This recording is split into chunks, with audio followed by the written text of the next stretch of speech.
ঠোকাঠুকি করবেন না। দারুণ অভদ্র লাগে আমাকে, এটা খুব খারাপ লাগে আমাকে, এই গাড়িতে ঠোকাঠুকি করা। কেউ ঠোকাঠুকি করবে না। আমাদের পুলিশ বন্ধুরা আছেন, আমাদের কিছু নেতৃত্বরা আছেন, তারা দায়িত্ব নিয়ে পার করছে। কেউ গাড়িতে ঠোকাঠুকি করবেন না। যারা এসেছেন আপনাদের বলবো, ঘুমিয়ে পড়লে হবে না, ঘুমিয়ে পড়লে হবে না, জেগে থাকতে হবে।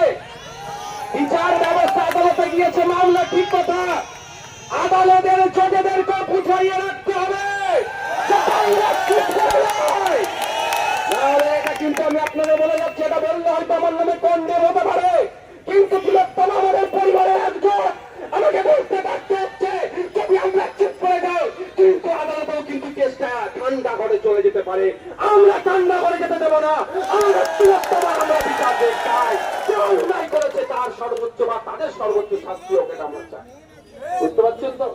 ওনারে ঠান্ডা করে পাঠিয়ে দেবে, ঠান্ডা করে পাঠিয়ে দেবে। বুঝতে পারছেন কি বলছি?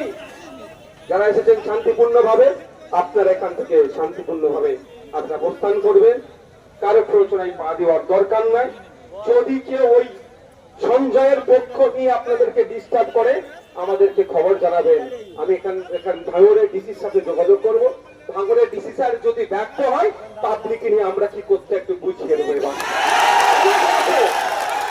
অনেক হয়েছে, বিচার ব্যবস্থার প্রতি আস্থা রেখে বলছি, ডিসি স্যারকেও বলছি, অনেক হয়েছে। এগুলোকে বন্ধ করুন, এগুলোকে বন্ধ করুন। আপনাদের প্রতি আমরা অনেক ভরসা করছি, সেই ভরসাটা কোনোভাবেই না নষ্ট হয়ে যায়, সেটা দেখবেন। রক্তদান শিবির করে মানুষের সাথে সম্পর্ক তৈরি করছেন, করুন না। আপনারা ডাক দিন না নিরপেক্ষ ভাবে। ভাঙড়ের মানুষ রক্তদান শিবির করে আজকে পশ্চিমবাংলা রেকর্ড করে রেখে দিয়েছে। নিরপেক্ষতা বজায় রেখে কাজ করুন না। কিন্তু দুর্ভাগ্যের বিষয়, অনেক সমান না, কিছু কিছু অফিসারও দেখছি নিরপেক্ষতার অভাব হচ্ছে। সেটা তো আপনারা আশা করছি রেকটিফাই করে নেবেন। আমি পরিশেষে বলবো, যারা আজকের এই আমাদের মিছিলে হাঁটলেন, পুলিশ বন্ধুরা যারা আমাদেরকে সহযোগিতা করলেন, প্রত্যেককে আমি আমাদের পক্ষ থেকে ধন্যবাদ জানাচ্ছি এবং আপনাদেরকে ধীরে এখান থেকে প্রস্থান করার জন্য বলছি। আজকের এই প্রোগ্রাম এখানেই সমস্ত স্লোগানকে দেবে দিলেন। দেখুন, বেশ কয়েকটি স্পেসিফিক কোশ্চেন আছে। যে আত্মহত্যা বলে চালিয়ে দেওয়ার চেষ্টা হয়েছিল, কেন এটা মারা যাওয়ার বেশ কিছু ধরে তার পরিবারকে মুখ দেখতে দেওয়া হচ্ছিল না কেন, তাকে গোপন করা হচ্ছিল, কি রহস্যটা সেটা উদ্বোধন করতে হবে। যে অফিসারের সাথে যুক্ত আছে তাদেরকেও শাস্তি ব্যবস্থা করতে হবে। এই ধনঞ্জয়ের মতো সঞ্জয় হয়ে যাচ্ছে না তো? সঞ্জয়ের সাথে আর যারা আছে অবশ্যই বলছি, তাতে যদি আমার পার্টিসিপেন্ট হবে। একারও কাণ্ড নয়, এর সাথে যারা যুক্ত আছে সঠিকভাবে তদন্ত করলে আমার বিশ্বাস যে তার ধরা পড়লে তাদেরকেও শাস্তির ব্যবস্থা করতে হবে। আর সকালে চাকরি চাললে সন্দীপ ঘোষ সন্ধ্যে চাকরি পেয়ে যাচ্ছে, কারণ এর মধ্যে কী রহস্য আছে?